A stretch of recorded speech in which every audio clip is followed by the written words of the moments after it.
안녕하세요. 블로그인 채플 도단전원교회 이만기 목사입니다. 오늘 8월 14일 금요일입니다. 로마서 9장 25절에서 33절 말씀으로 다 같이 은혜를 나누겠습니다. 오늘 말씀에서는 호세아의 글에 대해서 나오고 있어요. 호세아는 음녀를 하고 같이 결혼을 한 사람으로 다 유명한 선지자 아니겠습니까? 그래서 딸을 낳는데 딸의 이름을 갖다가 노루하마 이렇게 이름을 줘서 긍휼히 여기지 않겠다. 하나님이 이렇게 이스라엘 백성들을 긍휼히 여기지 않겠다 이런 말로다가 이름을 지으라고 해서 그렇게 이름을 짓고, 그 다음에 아들을 낳는데 아들을 로암미라고 이름을 줘서 내 백성이 아니다 이렇게 이름을 짓게 되고, 그래서 그 이름들을 지면서 하나님이 이스라엘 백성을 대해서 얼마나 안타까워하셨나 이런 것을 보게 됩니다. 하나님은 하나님의 백성이 아닌 자는 회복하기가 힘들고, 하나님께서 그들을 자녀로다가 그래도 세우기 위해서 무한한 노력을 하고 계신다 이렇게 이야기를 할 수 있겠습니다. 그래서 25절 하반절에 보면 사랑하지 아니한 자를 사랑한 자라 부른다. 그러니까 하나님의 백성들은 하나님을 사랑하지 않아도, 그러나 하나님은 그래도 쟤네들이 내 자녀야 이렇게 말씀해 주신다는 것이죠. 또 26절에 보니까 너희는 내 백성이 아니라 한 그곳에서 그들이 살아계신 하나님의 아들이라 일컬음을 받으리라 함과 같다. 내 백성이 아니다 이렇게 이야기하는데도 그래도 하나님의 아들은 변함없이 하나님의 아들이라는 거예요. 하나님의 마음에서는 저들은 내 백성이 아니야 이렇게 말을 해도, 하나님은 하나님의 백성으로 다 한번 세워놨으면은 타락했어도 하나님의 백성이라는 거예요. 그래서 나는 범죄자로 하나님의 자녀가 아닌 것이 아니라 하나님의 아들이라는 것은 부인할 수 없고 변하지 않는 것이다. 타락해도 하나님의 자녀다 이렇게 이야기합니다. 그래서 27절에 보니까 또 이사야가 이스라엘에 관하여 외치되 이스라엘 자손들의 수가 비록 바다의 모래 같을지라도 남은 자만 구원을 받는다 이렇게 이야기하겠어요.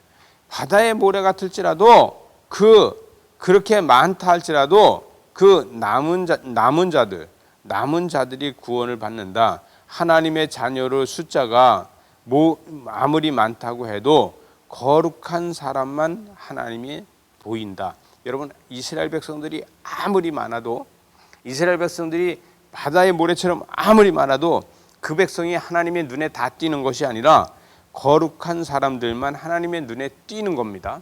여러분, 바다의 모래가 아무리 많아도 그 모래 중에서 금빛 모래만 보일 수 있고, 그 모래 중에서 색깔이 다른 모래들만 눈에 보일 수 있는 것처럼 하나님 눈에는 바다의 모래처럼 이스라엘 백성들이 많아도 거룩한 자들만 보이신다는 거예요. 그래서 28절에 보니까 주께서 땅 위에서 그 말씀을 이루고 속히 시행하시리라 하셨다 이렇게 얘기하고 있어요. 공의의 하나님께서는 변함이 없으신데 이 변함 없는 것을 어떠한 방법이든지 이루어 가신다는 거예요.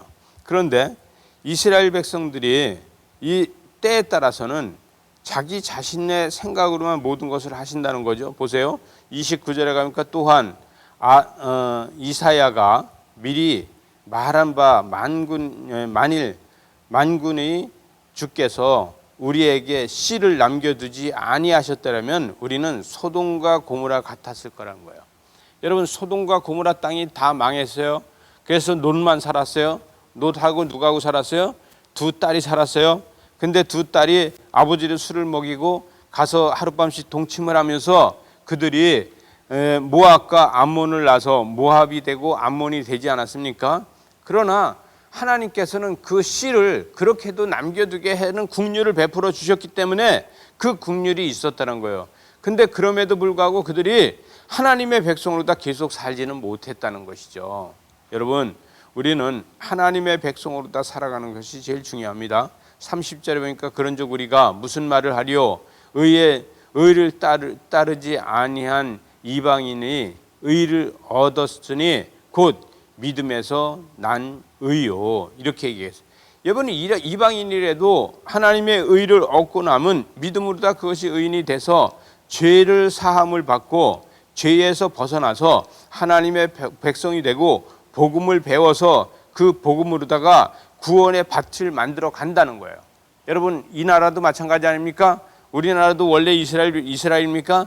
아닌데 하나님께서는 우리를 이방인을 통해서 의를 여기에서 얻으시고 여기에서 믿음을 만드시고 믿음으로 다 나서 여기에서 믿음의 밭을 만들어서 이 나라 이민족이 구원받아서 사는 거 아니겠습니까?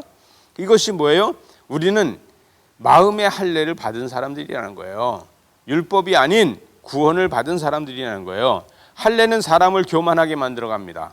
그러나 우리는 세례는 하나님의 세례받은 사람은 하나님 앞에서 겸손하게 만들어 갑니다. 여러분, 우리가 마음의 할례를 받고 세례를 육적으로다가 물로 세례를 받은 사람이라면 저와 여러분은 겸손해질 겁니다. 그러나 육체의 할례를 받고 이 마음의 할례가 없고 우리가 세례가 없는 자라 그러면 우리는 이스라엘 백성처럼 교만해질 것입니다. 우리는 믿음이 없이 행위로 다 모양만 만들어 갈 수는 없습니다. 모양은 완전하지 않은 겁니다. 그러나 우리는 뭐에서 부딪히느냐? 이 32절에 가서 보니까 그들이 믿음을 의지하지 않고 행위를 의지함으로 부딪힐 돌과 같다는 거예요. 여러분, 모퉁이 돌은요 각이 져서 많이 부딪히게 됩니다. 그래서 이 걸림돌이 됩니다. 그러나 하나님께서는 그를 통해서 부딪히고 예수 그리스도의 믿음으로 전부 다시 하나님 앞에 영광을 돌립니다. 저와 여러분들도 마치 모퉁이 돌처럼 부딪힐 때가 많이 있습니다. 그 부딪힘을 우리는 큐티하면서 그거를 갈고 닦아서 모양이 만들어지고 어디든지 부닥쳐서 그것이 무뎌져서 하나님의 영광을 바라게 되는 다듬어진 돌이 된다는 겁니다. 저와 여러분은 모퉁이 돌이 아닌 머릿돌로 다 사시기 바랍니다. 기도하시겠습니다. 하나님 아버지 감사합니다. 우리는 예수 그리스도로 모퉁이 돌이 아닌 머릿돌이 되었습니다. 하나님 영광 받아주시고 오늘 하루도 머릿돌의 사명을 잘 감당하게 하여 주시옵소서. 예수님 이름으로 기도드리옵나이다. 아멘.